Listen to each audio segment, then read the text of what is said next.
各位早晨。 Good morning. The Chief Executive will first say a few words and then he'll take questions from the floor.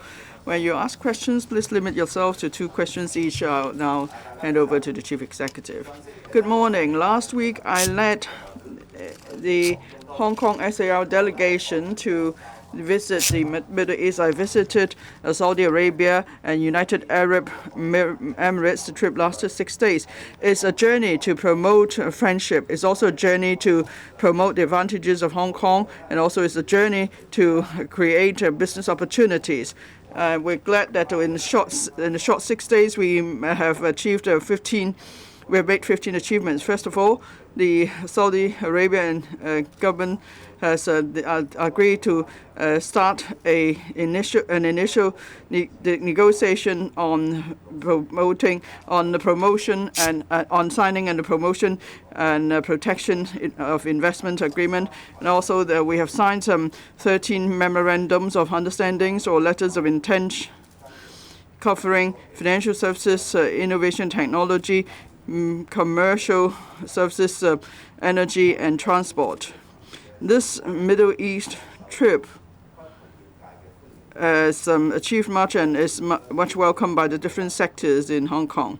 From media reports, we can see that, for example, the representative of architects believe that this trip was useful for architectural service firms to expand their business to the Middle East. And there are some in the tourism and business sectors believe that it will the trip is useful in bringing business groups to Hong Kong, business travelers to Hong Kong. And some in the Middle East have indicated great interest in the Greater Bay Area, and they would definitely come and invest in Hong Kong. We've also invited the investment funds of the 2 countries and representatives of the business sectors to come and visit Hong Kong. We've also promoted our financial markets, trade centers, and also professional services. We've also promoted the opportunities available in the Greater Bay Area. This is for us to leverage on our advantage as a connector between the mainland and the world. We have fully resumed normal travel with the mainland. We're also fully open to the world, so we must focus on economic development. The SAR government will continue to do our best in telling good stories about Hong Kong on the mainland and around the world. This is to create more opportunities and possibilities for Hong Kong. We will make the most of the advantage of full resumption of normal travel. There will be close communication liaison with different authorities. For example, yesterday I met with the mayor of Guangzhou Municipal Government, the mayor of Mr. Guo Yonghang, who visited yesterday, and we had exchanges on youth affairs, education, innovation and technology, and possibilities of collaboration on all these fronts. Now, Hong Kong is one of the cities in the Greater Bay Area. I'll be visiting Guangdong leaders and also other leaders in cities of the Greater Bay Area and of Macau. So together we could work together to promote quality development for the GBA. Today is Valentine's Day. I wish all lovers will enjoy a good day, a sweet day together. As we celebrate love, we also see that there is love in the world, but of course there are natural disasters that will cost lives. Now, that's the 7.8 level earthquake in Tokyo, leading to many casualties and fatalities. I'm grateful to the rescue and search and rescue team of the Hong Kong SAR for working hard to help with the search and rescue effort. 59 members of the team braved the cold weather and the threat of more tremors, and then they helped to save lives. So far, we have helped to save 4 persons, and we are much encouraged by that. And I have great admiration for the hard work of the search and rescue team. As the chief executive is also a former Secretary for Security, I am very proud of our search and rescue team. Hong Kong citizens are also proud of the team. Together, we will give our full support to the search and rescue team. We will rally them on, and we hope all will work well for them, and we must also ask them to stay safe. The SAO government has put together relief items costing about $30 million for the disaster zones, such as blankets, medical equipment, medication, other equipment, and tents, and so on. Now, once the Turkish government has laid out the transportation arrangement, these items will be sent to the disaster zones. Hong Kong people have also donated various items such as clothing, blankets, heaters, tents, torches, and so on. It's altogether 100 tons of items, and these donated items were transported to Turkey last night. That's Monday. The SAO government has also liaised with NGOs, asking them to join in this effort. The disaster relief fund of the government is also standing ready to approve any applications. Thank you. Now the floor is open to questions. Please use the microphone we give you when you are asked to put questions, and please identify the organization you represent, and please limit yourselves to 2 questions. Over there, the one in white, please. Good morning. I'm from cable TV. Now, you said before that you would want to complete legislative exercise for Article 23 by the end of this year. But then Lo Man Tun said in an article that it's not the right time to do so, and because we need to first focus on post-pandemic recovery and so on. And then a court ruling recently said that there is no need to complete the entire transgender operation for someone to change his or her gender on the identity document. So would you consider amending the law so as long as someone has produced a declaration that you will consider allowing the change of gender on identity document? On legislating for Article 23, I have not changed my position. The SAO government has the duty to legislate for Article 23 as soon as possible. Now, we have to consider national security risks, but they are forever changing. And then there is also complex international relations. National security risks could still be in Hong Kong. That's why we need to first consolidate our various mechanisms in safeguarding national security. So we have not changed our goal for legislating for Article 23. That is, we hope to complete exercise within this year as far as possible. If not, then next year. Now, of course, as to when we will put forward the bill, we will have to have regard to the actual situation. We'll do so at the right time. Now, as for court rulings, of course, the SL government must act in accordance with the rulings of the Court of Final Appeal, and the Security Bureau will follow up accordingly. The lady at the front. South China Morning Post. Given that the 5-day notice rule for U.S. diplomats to meet officials and public educational institute representatives was eased last November, have you or your administration met U.S. Consul General Mr. Gregory Mayotte? And how do you see the easing of this restriction affecting Hong Kong's ties with the U.S. amid Sino-U.S. tensions?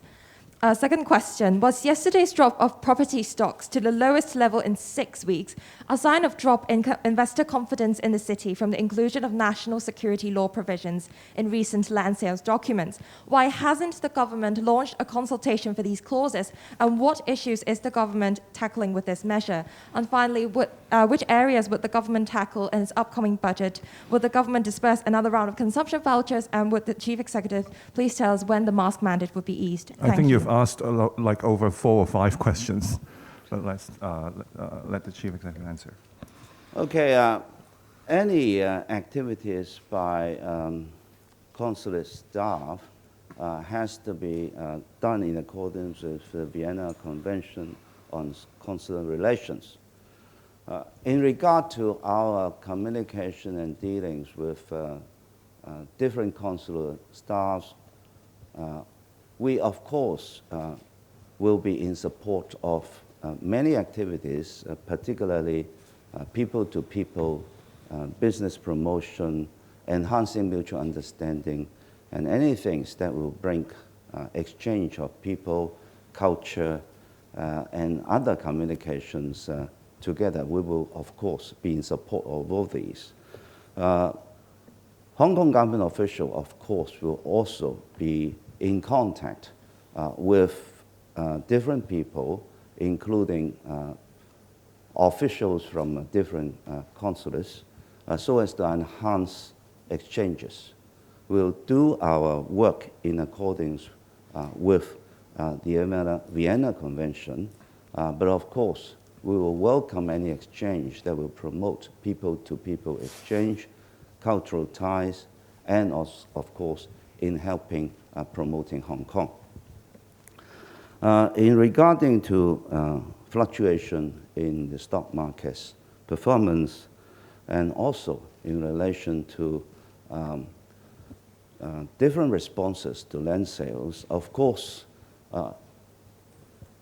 different factors are taken by, for example, investors or people who may be interested in considering bidding for lands.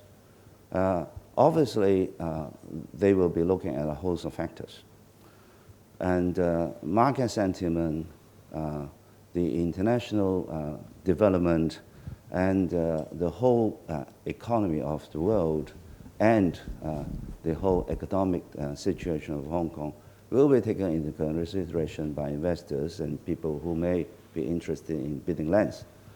Well, first of all, the introduction of national security factors in our sale of lands is an obvious thing that is in accordance with our responsibility in protecting national security.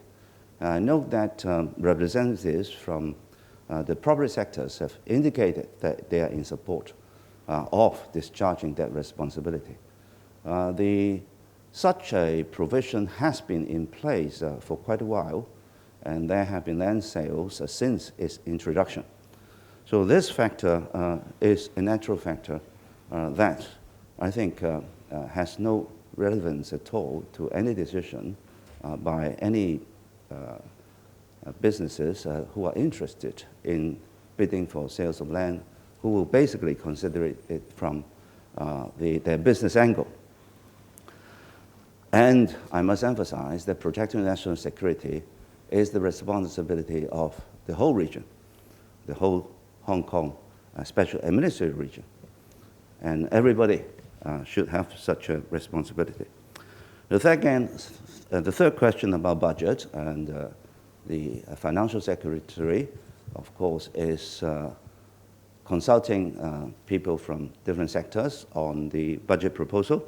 And so all these factors will be, any views and opinions will be taken by him, and I'm sure that he will be making his announcement very soon after considering all these views and opinions. The fourth question you raised, can you say it again? Because it's about the mask mandate. Okay. I have said it many times that after the winter surge, then I will be seriously considering what to do about the masking requirement. And I will be listening to the opinions of the medical experts and consultants, and also the views of the Secretary for Health. Of course, I will be actively considering this possibility after consulting the advice and opinions of the relevant people. 時間關係咧，我哋答今日最後一位提問嘅右手邊前排白。 We'll take the last question, the lady at the front. I'm from Dim Sum News. There are reports that it's hard to make reservations for traveling to the mainland, that is private car drivers, and there are no vehicle inspection arrangements. If they drive their cars to Hong Kong, they have to get the vehicles towed right away.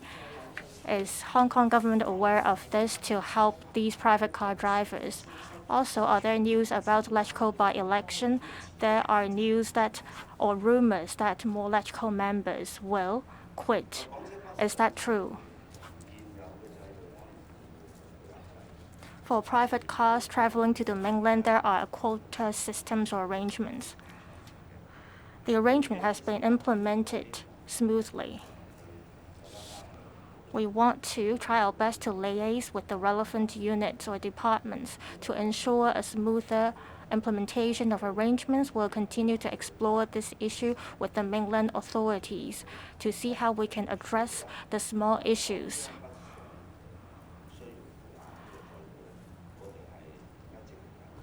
For the quota system for private cars traveling to the mainland, we are communicating with the mainland authorities. Hopefully, we can reach a consensus or proposal. And this is in line with the targets of the Hong Kong and the mainland governments. And we are currently liaising with the relevant authorities on the details. I've not heard rumors about LegCo members resigning or leaving their current positions. I hope you can clarify so that members of the general public can have a better idea of what you said. If there are members who quit, we will tackle the issue in accordance with the current law. That's all for the press briefing today. Thank you.